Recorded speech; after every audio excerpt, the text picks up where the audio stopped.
నీకు అప్పుడే చెప్పినా ఏమని ఆయన కొట్టేటప్పుడు పక్కన పో ఈసారి పెడితే చెప్తా ఇంకోటి పప్పు వచ్చి పెద్దదే అది తెచ్చి నన్ను పులు అయిపోతుంది చూడు నేను చెప్పిన మాట విన్నాను నువ్వు కత్తిపురుషుల సొమ్ము ఇప్పాలి నీ కొల్లది గులాబీ మొదటి కనబడదని 3 పేర్లు కత్తిపురుషుల నగర సొమ్ము ఇప్పేసి ఆ ఊరుకు కొనాస్తాడు అక్కడ తాతయ్యలు కూడా చేసి నేను గుర్తులో మాత్రం తోస్తే కదా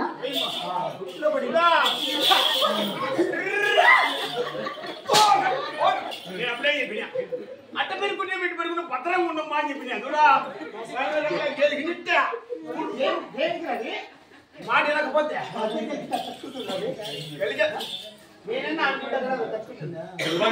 పెద్దగా తట్టుకుంటావు 10 మందికి అన్నం పెట్టి చెయ్యి మన సంసారం పెద్దది కాబట్టి మన అన్న పెద్దది కాబట్టి నువ్వు ఎంత చెప్పినా కూడా ఆయన అన్నం పోసుకుంటుంది అనమాట శతమానం పులుపు ముసిలి చెప్పినా కూడా అది ఎన్ని 4 కాయలు కైనీలే కొలగానే ఉంటాయి కదా పులుపు తగ్గుతాయి అమ్మా ఎందుకు తగ్గుతుందా ఇంత వయసు అయిపోయినా కూడా ఇంత మేకప్పుడు ఉన్నామంటే మనకేం తక్కువదా మనకేం తక్కువ అంతా చూడా కలారి దూర్ సైట్ పెట్టేవా ఏమంటారా మీరు ఇప్పుడు పోయా ఇప్పుడు అమ్మ చెప్తా ఏవే గొప్పలించా నా కళ్ళానికి మా మీ ఇళ్ళలో అంటే మీరు తక్కువ అంటే ఏమంటారు పల్లాపూలు పని చేసేసి సంతకాలు అరేంజ్ అనుకో ఇప్పుడు రేటు తగ్గించారు 199 వచ్చేసి ఇట్లా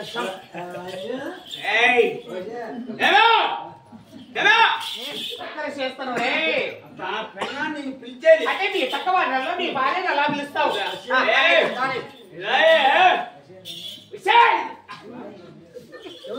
నా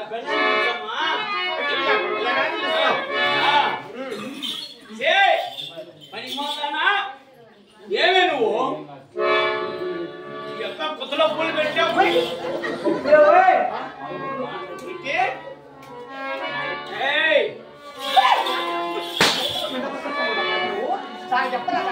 కదా నిలబడుకోలేమ్మా మరి పడి పెట్టినప్పుడు నా కళ్ళ విషయం గుల్లదానా గులాబీదానా మొండిదానా చెగముండిదానా ఇసిదానా ఇలాంటి పేర్లన్నీ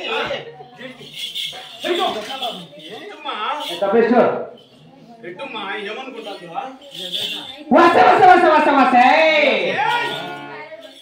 మా పప్పు తీసుకోమ్మా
రా